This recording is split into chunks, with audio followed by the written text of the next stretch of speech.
We have our industry veterans today who are as panelists, so we will encourage everyone to use this opportunity to ask as many questions and pick their brains. I will, before handling over the mic to Saryu, I will quickly do a quick housekeeping checkpoint.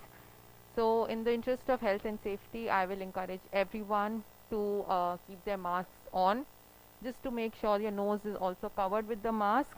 And also in the end of the session, we will be having Q&A. So last 15 minutes, I'm going to make sure I time the panelists. I know it's a little difficult because all these veterans, when they start speaking, it's so much to share, but I'll time them. So the last 15 minutes will be questions. So I will encourage everyone to ask questions. And we will not be passing on the mic again in the interest of health and safety. So it's a small room. You can just stand up and ask questions. And we've had energy after the lunch, so our voices will be loud enough, right? Good afternoon, everyone. A very, very warm welcome. Can we move to the PPT, please, here? Divya?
We have hit a tech glitch and somehow the audio isn't playing.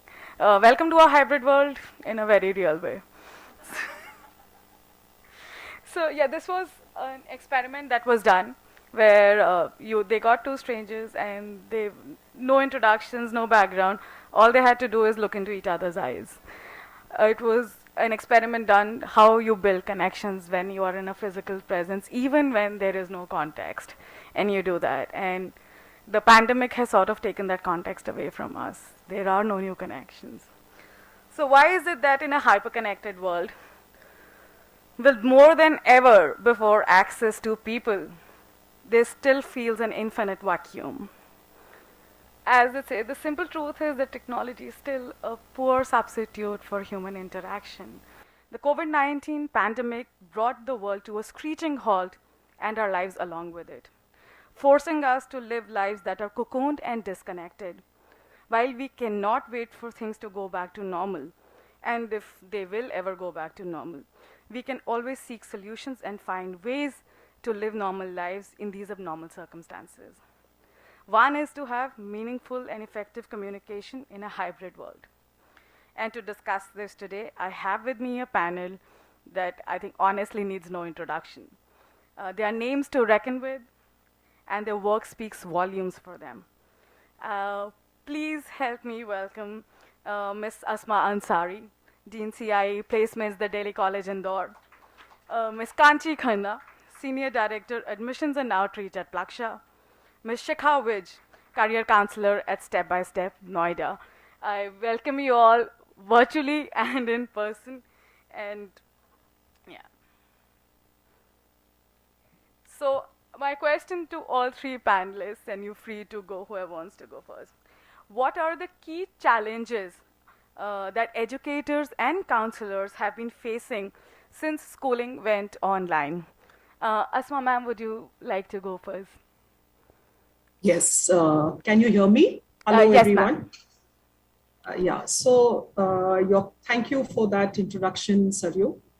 And what I would say is that this outbreak of COVID-19, has been an unprecedented public health crisis. It has touched the lives of communities across the world. And all the consequences of this pandemic, not all of them are as visible. Like, yes, there has been loss of income to many families, there has been closure of schools, there has been closure of workplaces. And this is going to have significant negative impacts upon education, health, and well being. And out of all these, I think the children are the ones on whom it has impacted the most. So there has been a socio-economic gap between learners, that is, and where children are seen to be the ones who have got the greatest impact. What I see as far as the challenges that you asked, I see the challenges are for teachers and educators, challenges for students, and challenges for the family as a whole. Like for teachers and educators also, we also had to see how we are adapting from the usual offline to the online mode. And yes, kudos to all the teachers who adapted it very well. And we were, in no time, we had taken up and we had started taking online help in online classes. Challenges are there for the students as a whole. Students, they didn't have access to technology, access to equipment, the infrastructure was an issue. Then students, like the small ones especially, they did not know how to scan a paper. They did not know how to convert a PDF, and they had to be taught that also. And it was difficult teaching, especially those kids. All schools now have some RT kids, Right to Education Act. Those kids were the ones who were impacted the most, and for them it was a big challenge. The parents did not have a mobile phone. Parents did not want to borrow, because there came in, how to teach those children. Self-respect came in from their angle. And they did not, when they started learning some bit of Zoom, they did not know how to use the Google Classroom or the Microsoft Teams. What problems that these children faced, that there was problem in what they would see as on the background. So they were emotionally affected due to the social differences. They were conscious of what can be seen on the screen.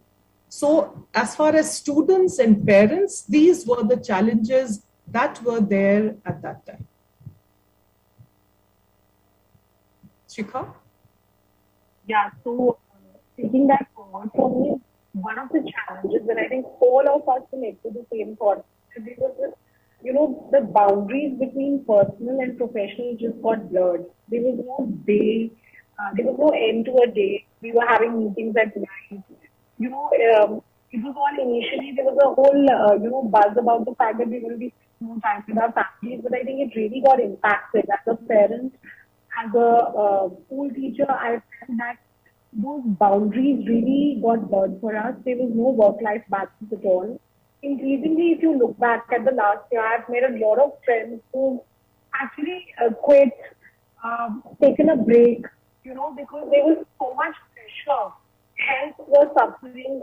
Leave the second wave aside, there was a lot of impact on that. We've had parents who we've lost. We've had, we've had students who struggled with that. We've had colleagues. We all know somebody whom we've lost. So it's been a very difficult trajectory for everybody. So to adapt to that, your mental health really goes for a toss. And there was not a lot of handholding where mental health was concerned. I was also thinking in the morning to myself, the batches that I've met, I've helped everybody online. We've written letters of recommendation. All of us here, universities have met students online. But what has happened for us is that whenever we go out, and the students come to me, the batches who haven't met us for almost 2 years, it's not going to be the same. We're not going to be coming back to our offices with the same emotion as somebody who we've met and connected with. That's the kind of impact a human interaction can have. Saryu got a very valid point. You cannot form connections online. So we may have met new people as part of the industry online, but you won't feel the same bonhomie with them that you would feel with somebody, like Those of you who are there, when you see each other after so many days, you feel like, oh my God, we're catching up over a cup of coffee. So somebody who you've met online, that same kind of fervor and energy is not there, because human interaction cannot be replaced. So there's been a huge loss in terms of not having human interactions with the students as well. We've tried to do different things. We've all, which we'll be talking about, that hasn't really, the impact that blurred boundaries, work-life balance, and the fact that we couldn't connect in person has had is irreplaceable, so as to speak. So we're all trying, and technology does not replace human emotions in any form of manner. I'm going to move to Kanchi now. Kanchi, would you like to add? Yeah, so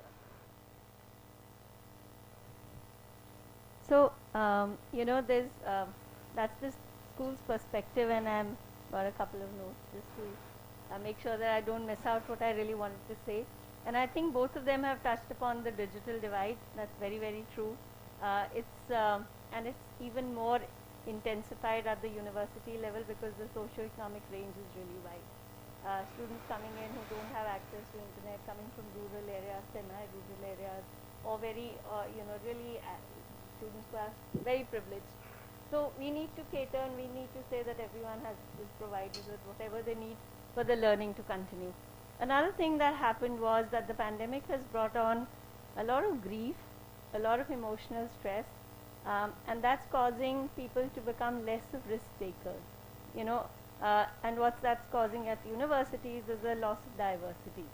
People just in and around that area coming to our campuses, and it's becoming increasingly difficult to convince people to travel all that way because they know there may be a lockdown just around the corner.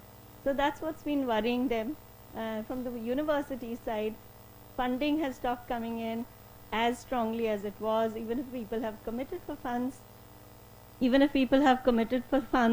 there may be delays, right? And especially for universities like Plaksha, which are trust based and not really owned by a single business, that's very important to have a steady flow of the money and the funding coming in. Also, another thing is that we need to have a very consistent, very high quality kind of learning experience, whether it's online or offline, right? So if we are telling students that we're starting the semester online, later it might be offline, or we might have modules which are offline and online, we'll have to ensure that they're equally good quality and consistently delivered. So that's been another challenge for as much as we have the technology available to us, but onboarding teachers, getting them to get familiar with that technology, students who don't know, all that has taken up a lot of our time, a lot of our resources.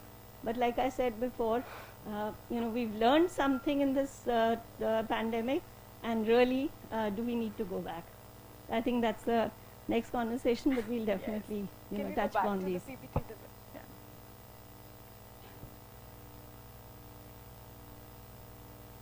Return to normal. What if we don't? What's the new normal? We don't know. So, Kanchi, you've been involved in the entire process happening during the pandemic. The schools have upskilled themselves, tried a lot of things. Some worked and some did not. So my question is, some of the initiatives or best practices that the schools and educators have undertaken to bridge this gap of lack of communication and connection vis-a-vis the educators and the students and amongst the students. So what do you think worked so far, or what was the best practice of all that you tried and tested and which gave the best results? So I think let's hear it from the school educators first. Yeah. And then I will bring in some perspectives from the university If side. I could just Shikha, why don't If I could just go in first, that's all. Yeah. Absolutely. So I think the best part of online learning and virtual learning has been collaboration, right? Schools have collaborated, universities have collaborated. So that's something that we learned. No more are we bound by the fact that Asma ma'am has to cater to Baby College. We can have a live broadcast, and I know Arshita's here, and we've collaborated with schools and we've done presentations together. We've put our heads together and gotten universities that we wanted to, she touched base half the time I did. So that kind of collaboration really, I think is the new normal.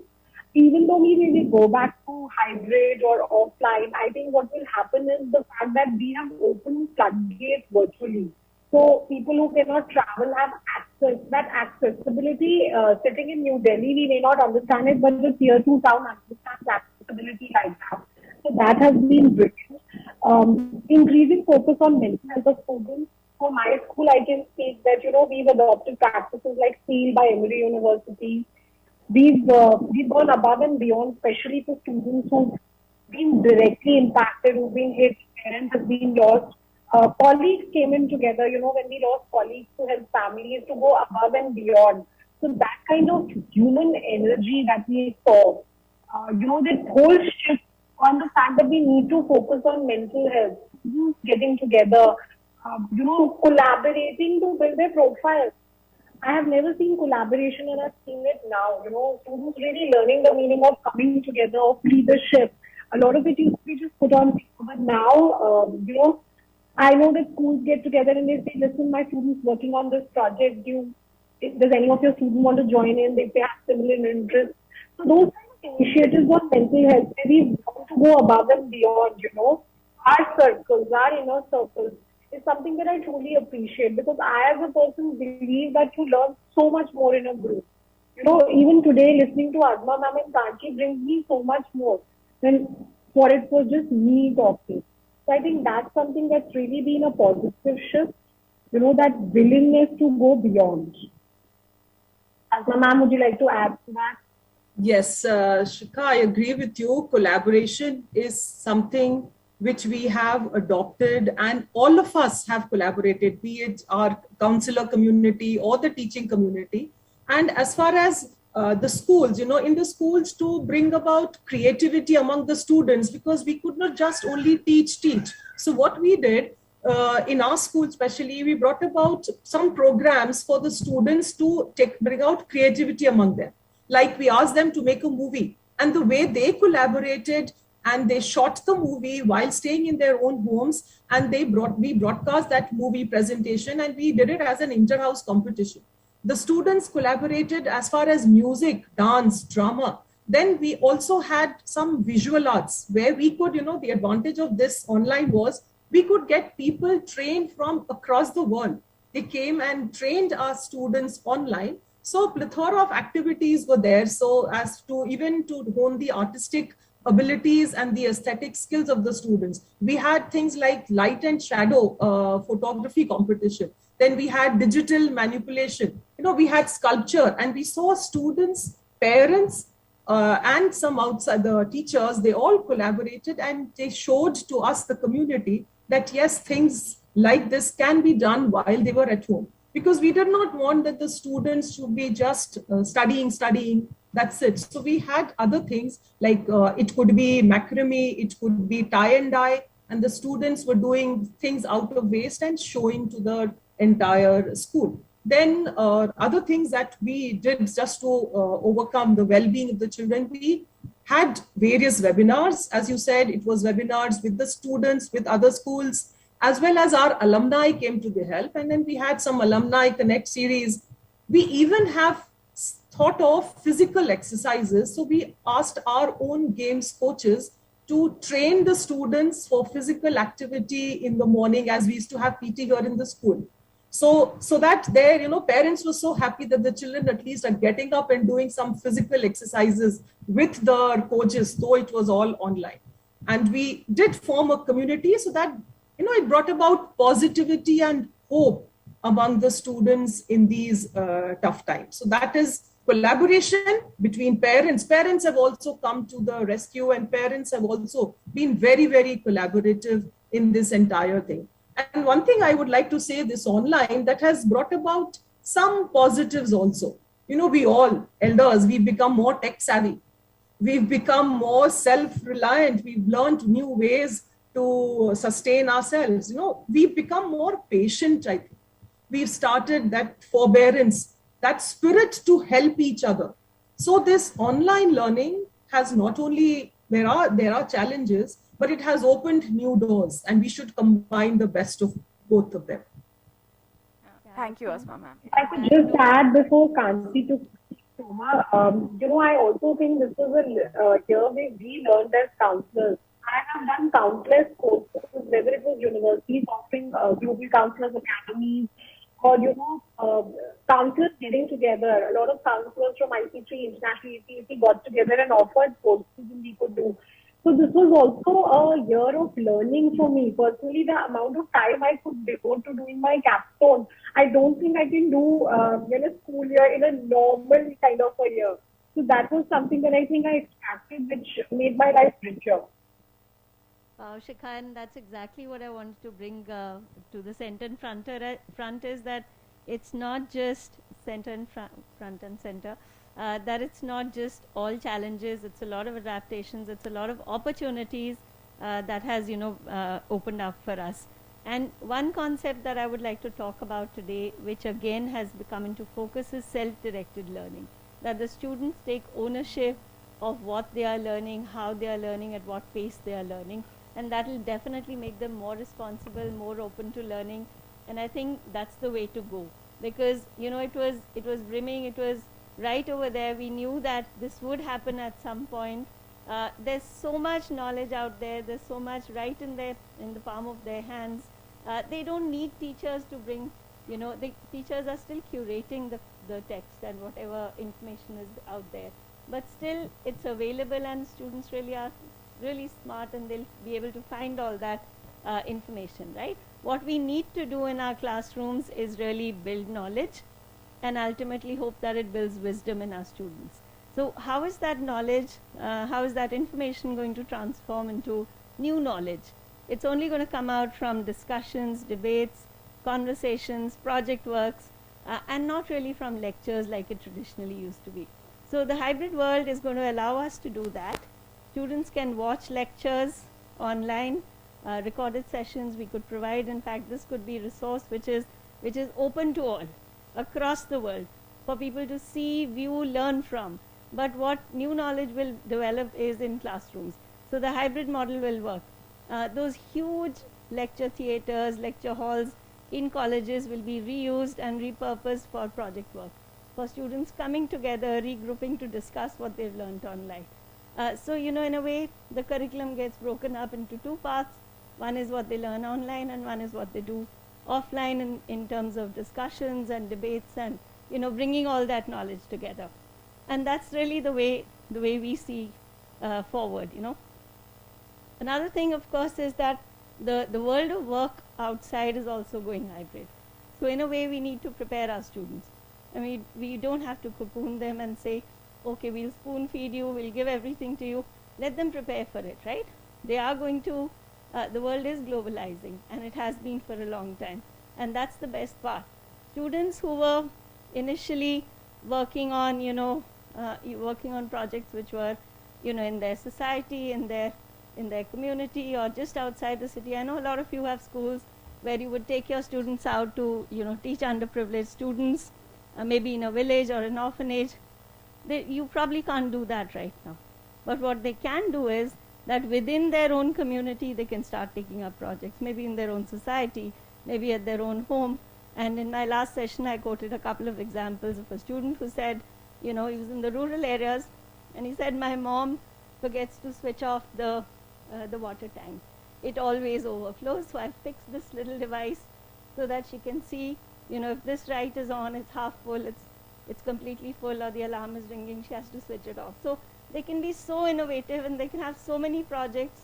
There was a kid who made a sanitization tunnel for all help that was coming into the colony. So, those are amazing projects.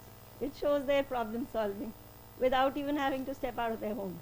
So there's enough and more opportunity for them to take up projects, but also equally, a world has opened up for them. How often was it that a student from India would write to somebody in UC Berkeley, and the professor would immediately write back and say, yes, I'd love to do a project with you.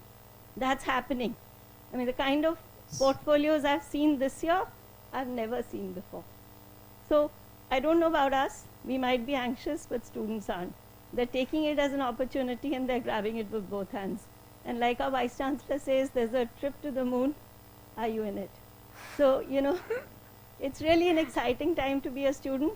and we shouldn't let it pull us down, but really innovate, and come up with a new normal. Thank you, Kanchi. Can we have the slide, please?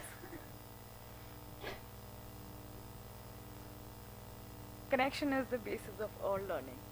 So, asking all of you, what can we do to ensure that we help students find their way back into each other's lives beyond like academic activity? So, whatever we've talked about right now is to help them learn better, to help them engage better with the educators, with the counselors. But how do we ensure they engage better amongst each other? How are these students going to make friends? How are they going to build those connections? So, what can we do to ensure that that happens? Would you like to go first? Yeah, I've seen that in the university space in the sense that offices have opened up, professors have opened their offices beyond academic hours and opened up office hours for students to come and chat with them, engage with them. I think it's been a conscious effort from all staff, faculty, administrators to make sure that we are still connected and we are still making those connections. Students have come together on various platforms.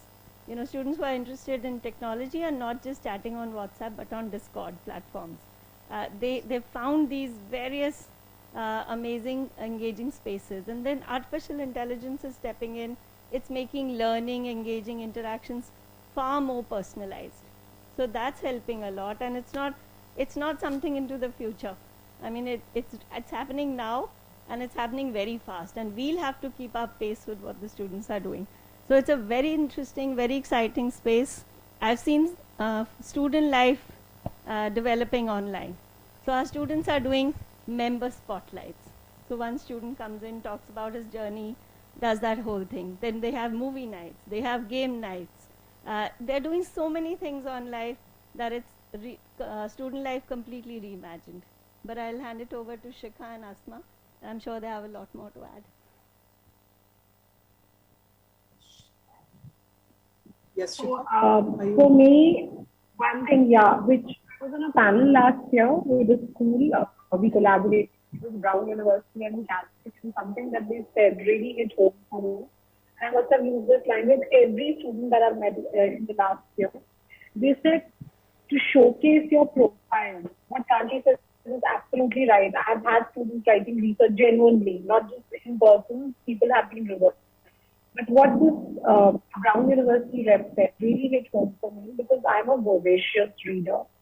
I have finished 60 books last fiction, all fiction, but all, different genres. So she said, why don't you just read to showcase your profile? And that's what I spoke to my kids about, and she said, read the Ramayana changed my life. Now, Ramayana may not change the life of, our students. They may not think like that. We grew up on Ramon Sagar's Ramayana, right? But to read really changes their life. And so one thing that I encouraged is a lot of book clubs, passing on books. We did book clubs in where we live. We did book clubs. For my 10-year-old, we would rotate books. We would just courier books to each other. There's fast, there is page, there is so much, and they would talk about it with Zoom. So I think that's the easiest way as university reps and as counselors to build connections, to learn, be culturally more diverse, and yet build your profile all in the same thing. Today in the morning, I had an SOP, and the first thing that I told my student was, for UK, there are the books that you've read. I know you read. So that's something that's brilliant. I always go back to books. Second thing, new ways of connecting. I don't think we ever paused in our life. There's something called norms of collaboration, and one very important thing is I don't think we ever paused to really sit down with our grandparents to connect with the elderly. One population which was really neglected in the pandemic is elderly, the senior citizens. I've seen a couple of them just pass away out of loneliness. So, I at least for one connected with some elderly in the colony. We would teach them Zoom, my daughter and I.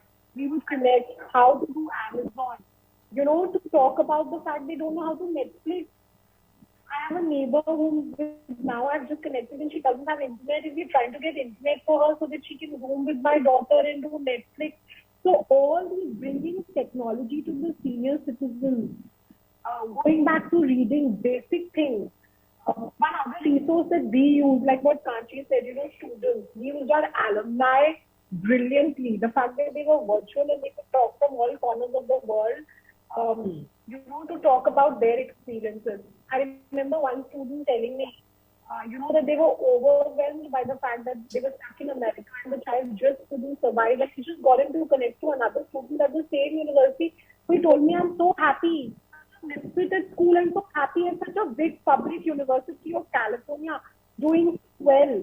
So getting to them to hear these, things for students, for alumni to give their time to the younger students to mentor them. Basic things which you can do in university and counselors, and yet add to profile, bring in connections. So for me, these are some of the key takeaways that I have for going back to connecting with us.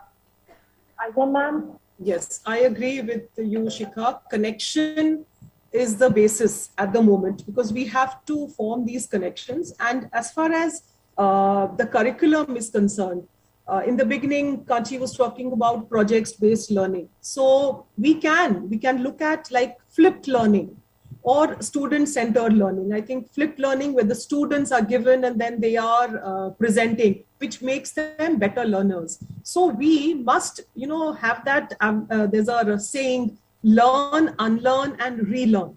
So that is the stage that we are in. And that is what we have to teach the children. First, you unlearn certain things and then relearn.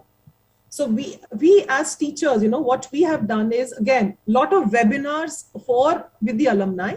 So that the alumni can connect with the present ones and teach them what they are doing. And then the younger ones, they were facing a lot of problems because were not allowed to move out of their houses. So we asked the students, the elder ones came to their help, to their rescue, and they used to teach them via phone calls or via WhatsApp videos. And nowadays the children have so many platforms to collaborate with the juniors. So that is the junior and the senior connect. That also has to be established so that we can move ahead in these hybrid times. And yes, we have to, this time there's been an overload of information.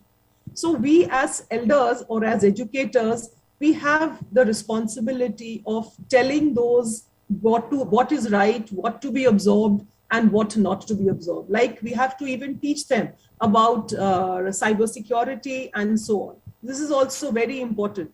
And another thing which I would like to say is that, yes, in these days, we have to teach our children skills. So for those skills, we'll have to create problems and ask them to be problem solvers so that these skills come of use to them in the university later on. Asma ma'am, I'm sorry we are running short in time and we need to open the house to questions. So now please be prepared to answer a lot of them. I'm sure a lot of them are coming one way. But one small point that I would like to make before we move to questions, that's in this entire conversation, the fact that did not get touched is mental well-being and emotional health. Kanchi, would you like to just take 2 minutes to talk about that, please? No, absolutely. I'll just tell you what we are doing. We've launched something called as Plaksha Cares. And that we bring in a lot of mental health experts, and we're also setting up a support cell on campus, which will be headed by a very senior psychologist, and she'll be hiring a team of people who will be on campus all the time. But she's also available 24/7 throughout on email and on phone always. So she's already conducted a couple of sessions. We got somebody in from London as well, and you should have seen those sessions and how students opened up. Even using Zoom, she made them feel so comfortable that there were things that were shared which gave us goosebumps, right? But they did do that, and I think we really need to take this up in a big way because there's an absolute need to do this. So yeah, I'm sure that's being done at the school level as well. Thank you so much. Now we'll open the house to questions, please, if anyone has any questions. And also if there are questions virtually, so yeah. So for virtual, you can just raise your hands virtually, the Zoom icon, and we'll try to take alternates, so one in person and one virtual, so that it's truly hybrid. So Thank you so much. It was such a wonderful session to know of all the practices that you are doing, both coming from Ashma ma'am as well as Shikha ma'am. One thing that I would like to know at this stage is students are facing this online fatigue. When we talk of the classes also, when we talk of the activities also, but all these things are being done online. So there is a kind of fatigue that has set in. So how to overcome that?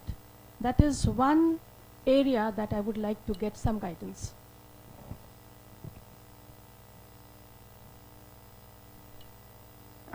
Asma ma'am, would you like to answer? Yes, what we can practice is we give them, there is a learning which can happen even if they are not online. They prepare the activity or they prepare the project and then they just showcase it. So as far as the online, even while teaching is concerned, we tell the students after 15-20 minutes, please face somewhere else. So at least they're not watching the screen all the time. And that is one thing which we tell our students, at least look up or for 2 minutes, take a break, walk around and then come back. So that refreshes their memory and they refreshes their, they get energy after they move around. And as far as various projects or something, if they're preparing one, they can prepare, all the guidelines can be given to them. And then they can just showcase that project when they are online. So the learning can be in two ways. It could be a blend of both. Shikha? Thank you. Yeah. Parent, if I could add something, why does the onus of home fatigue only fall on school or university? What about parents? We got golden opportunities to spend time with our children. I mean, that really, really, takes care of so many things. We can do cooking projects together as parents. What about putting some of the onus? I know as educators, especially in India, we tend to take the onus of everything, whether it's value-based education, whether it's, whatever. So what about families spending time together? What about putting it across to them? And this is the time when you go back to board games. This is the time when you discuss what's happening, in Afghanistan, raise more aware individuals. So just that kind of human interaction with family, we used to crave spending time with family. I think the initial reaction to the pandemic was, oh, we're going to spend time with our family. So that onus also goes to parents. We need to train parents to be able to spend meaningful time with this, with their children. It just doesn't have to be nagging about how many marks students are getting. So I think that also really helps when you have those kind of interactions at the family level. Apart from the Zoom classes, the children are busy with their own Snapchat and Instagram. Then nobody is saying anything at that time. The Zoom fatigue has taken up more. The Zoom classes get over before lunch, or not much. For the juniors, it's just 2 or 2.5 hours. Right. Thank you so much. And I know this is a difficult ask, but can I ask the teachers and counselors to just keep their question and answers both to about a line so that we can accommodate maximum questions? Yeah, thank you. Do we have any virtual questions? You can either put it in the chat box or you can also raise your hand and we can spotlight you.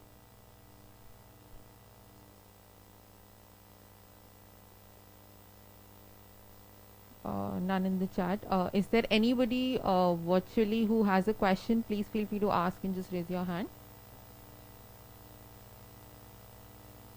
Yeah, I'll just see if we don't have anybody virtual. Yes, so okay, back to in-person questions, right? Hi, my question is more towards the school council. You can also answer, but because we're on the same side, university, I've pre-COVID and post-COVID, I've seen student communication patterns change a lot. In person, they're more confident, but online, I see them have social anxiety. And I've facilitated a lot of university session where I don't see them even turning their mics on. So, as educators or as school counselors, are we doing anything to prepare them to go back to the whatever was the old normal? I'm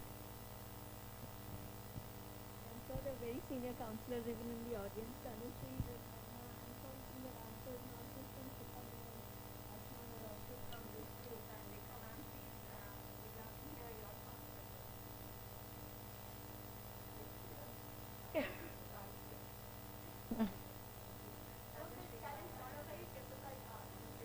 If nobody says, we'll probably pick chits then.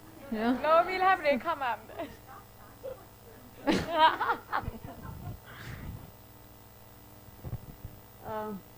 You have put me on the spot, and I'm getting now anxious about it. But yes, it's been a difficult task for the students.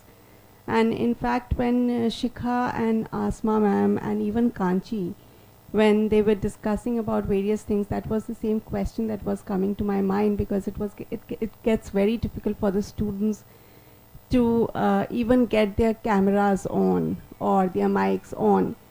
So what we generally do is we make it more interactive, okay? And it gets difficult for everyone, including us as well. You know, even for the teachers, it's been a very, very difficult thing, because when I'm having those one-on-one conversations with students, I can recollect one incident wherein I was discussing, and I asked the student that, what are you doing? You know, what have you done? So I could gauge that the parent was sitting there and was prompting that, say that, you know, I'm reading books. So I said, okay, fine. So what's the recent book that you have read? And the parent was murmuring, Polo, you know, give the name. And I think so the pressure is happening because of all of us, the teachers and the parents. So we need to leave them, you know, we let them be absolutely normal, natural, and they are smart enough to understand and adapt to the changes. The more we expect from them, that is when they become more conscious. No. Thank you. Tanushree ma'am, when you said that, I go back to my son taking classes, and when I hear his name, then be like, what karo? Bolo, why are you? They just We're went. just touching realities here, I guess. Absolutely. Yeah. I was very scared to ask you again. I just want to add to what Tanushree said. I'm Rekha Krishnan. You know, the pandemic has taught us many things. It has taught us innumerable lessons. I'm sure the children and us, we will remember those for a lifetime. But one of the things that it has taught me as a teacher is that as a teacher, my relationship with my students was very, you know, it was in a closed room. When you shut the door of your classroom, you are, what is happening between the student and the teacher is completely between the two of them. From that kind of a model of working as an educator, the pandemic, we've suddenly realized that we've all become surgeons, because there is a team of people who are watching us, some who are not visible to us and some who are very visible to us, right? So there are parents who are watching us, there are helps at home who are watching you, there are older siblings who are perhaps at home who are watching, and they are saying bolu, jaldi karo, or whatever they are saying. So, you know, suddenly the whole spotlight is on the teacher, and there is a, when we are having meetings, spouses of teachers are watching and listening to conversations. So I have learned a lesson that I need, if it is a difficult conversation, I need to have it in person, because somebody's wife or somebody's husband is listening at home. So we actually are working like surgeons now, where everyone is looking over us, poring over us, and watching every word. And I liked what Tanushree said, that we sometimes just have to leave things be. You know, when you say, how are you going to prepare them, in a hurry to prepare them and get them through that process, ki ye checklist kar lo, ye kar lo, aisa kar lo, and then what happens to a caterpillar? You just leave the caterpillar be. And the more the caterpillar is in the form of a cocoon or the pupa, it comes out as a beautiful butterfly, and that the greater the struggle, the more beautiful the colors of the butterfly.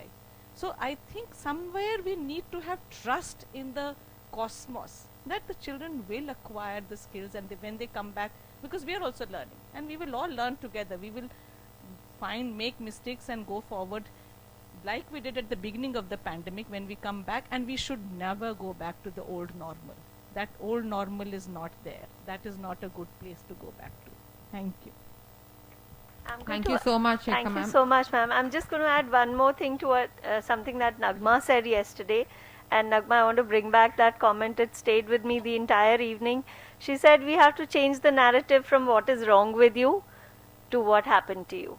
and really listen. I think what we are missing out is listening to our students, observing them, picking up the verbal, non-verbal cues. I think that's what we really need to focus on right now. Yeah. Yeah. Just-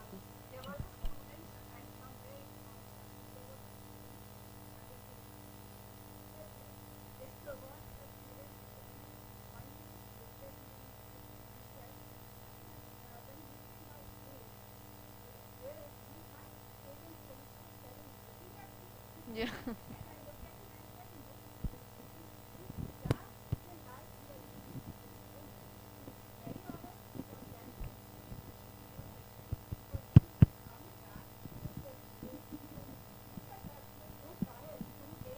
Dying here, right? And we are going to expect the same from the students. So it will take time. Honestly, we have to let it be. It will take time, and that is why yesterday in our session I talked about we have to change the narrative from what is wrong with you to what happened to you, and we have to focus on skills. So that's what we need to do. Right. Thank you so much. So I just looked at my watch and then I looked at the room and I saw it's pretty much woman dominated, which is why we're exceeding time. So, no, not just you, Dagma. So, just last bits. I think this session was a black coffee shot where everybody's charged up, but we are very mindful of time, and you can write all good and bad things in the evaluation form, but the only thing we don't want you to write is there was all work and no play, which is why they've organized an activity for everybody. So we will have to cut down questions here because I don't want to be blamed as a bad anchor.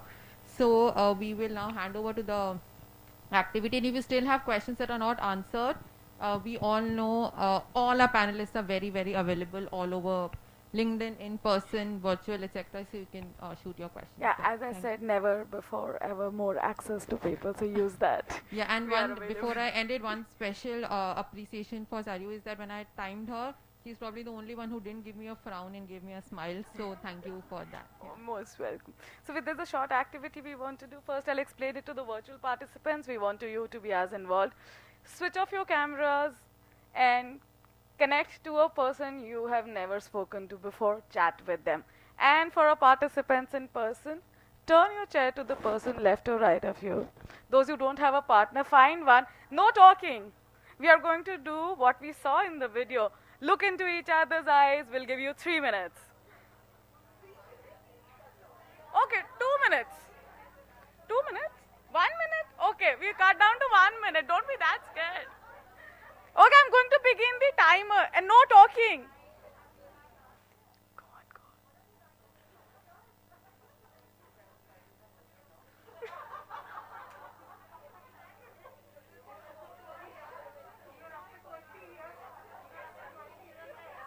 All right, we are done.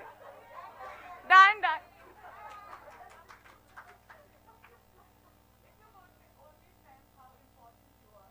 Much for being with us here today. Thank you so much for coming and for all your participation. I would like special thank you to the panelists, Kanchi, Asma ma'am, Shikha, for giving their time and helping me put this together. It would have not been possible without the efforts of 3 of them. And thank you everyone who present virtually. I hope you had great time talking to strangers. So yeah, let's make that normal again. Thank you so much everyone. Have a great remaining of the session at IC3. Thank you. Bye.